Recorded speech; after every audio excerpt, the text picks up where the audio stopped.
ಓಂ ಶ್ರೀ ದುರ್ಗಾಯ ನಮಃ. ಇವಾಗಿನ ವಿಚಾರ, ಎಲ್ಲರೂ ದುಡ್ಡೇ ಬೇಕು, ನನಗೆ ಆಸ್ತಿ ಬೇಕು, ನನಗೆ ಅದು ಬೇಕು ಇದು ಬೇಕು ಅಂತ ಕುತ್ಕೊಂಡ್ಬಿಟ್ರೆ, ನನಗೆ ದೇವರು ಬೇಕು, ದೇವರ ಭಕ್ತಿ ಬೇಕು, ನನ್ನ ದೇವರ ಧ್ಯಾನ ಮಾಡಬೇಕು, ದೇವರ ಪೂಜೆ ಮಾಡಬೇಕು,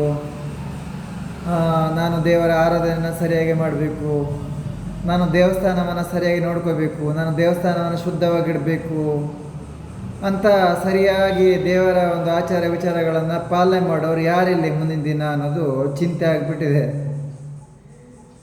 ನನಗಂತ ಚಿಂತೆ ಏನಿಲ್ಲ, ನಾನು ಇದ್ದಷ್ಟು ದಿನ ನಾನು ದೇವ್ರ ಭಕ್ತಿ ಆಚಾರ ವಿಚಾರಗಳನ್ನು ಸರಿಯಾಗಿ ಮಾಡ್ಕೊಂಡು ಹೋಗ್ತೇನೆ. ಚಿಂತೆ ಯಾರಿಗೆ? ಪೂಜಾರಿಗಳಿಗೆ ಆಗಿದೆ. ನಾನು ಹೇಗೆ ಮಾಡ್ಕೊಂಡು ಹೋಗೋದು ದೇವಸ್ಥಾನ ಪೂಜೆನ, ನನಗೆ ಆಗ್ತಾ ಇಲ್ಲ, ಸುಸ್ತು, ಆಯಾಸ, ಕಾಲು ನೋವು, ಕೈ ನೋವು, ಮೈಕೈ ನೋವು, ನನಗೆ ಎದ್ದೇಳಕ್ಕೆ ಆಗ್ತಾ ಇಲ್ಲ. ಅಯ್ಯೋ ದೇವಸ್ಥಾನಕ್ಕೆ ಯಾರು ಹೋಗೋಣ? ಎದ್ಕೊಂಡು ಕೂತ್ಕೊಂಡು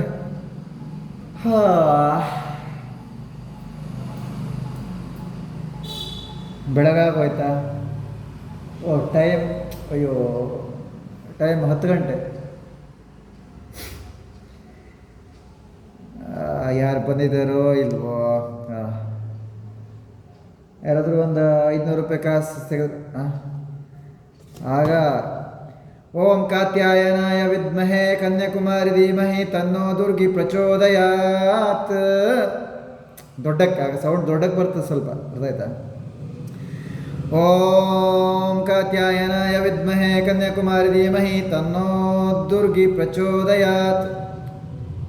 500 ರೂಪಾಯಿ ಲೋಟು ಸ್ವಲ್ಪ ಹೊರಗಡೆ ಬಂದರೆ ಮಂತ್ರ ದೊಡ್ಡದಾಗಿ ಬರ್ತದೆ ಕೆಲವರೆಲ್ಲ.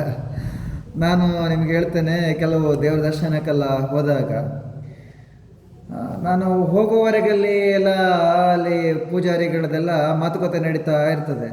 ಮಂತ್ರ ಹೇಳೋರ್ದೆಲ್ಲ ಅವ್ರದ್ದು ಮಾತುಕತೆ, ಅದೇ ಅವ ಇಷ್ಟು ಕೊಟ್ಟ, ಇವ ಇಷ್ಟು ಕೊಟ್ಟ, ಅಥವಾ ಅವ ಕಡಿಮೆ ಕೊಟ್ಟ.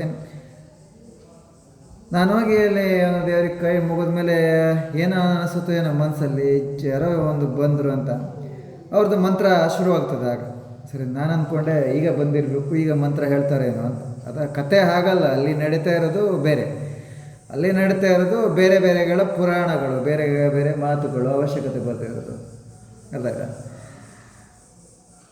ಆಮೇಲೆ ಯಾರು ಬಂದರೆ ಮಂತ್ರ ಹೇಳಬೇಕಲ್ಲ, ಹೀಗೆ ಇದು ನಡೀತಾ ಇದೆ ಇವತ್ತಿನ ದೇವಸ್ಥಾನದಲ್ಲಿ. ಮತ್ತು ಇನ್ನೂ ಹಲವಾರು ನಾನು ದೇವಸ್ಥಾನಕ್ಕೆ ಹೋದಾಗ ನೋಡಿದೆ, ಕೆಲವರು ಕಾಲು ಕುಣ್ತಾ ಬರ್ತಾರೆ, ಕೆಲವರು ಇದು ಮಾಡ್ತಾ ಬರ್ತಾರೆ.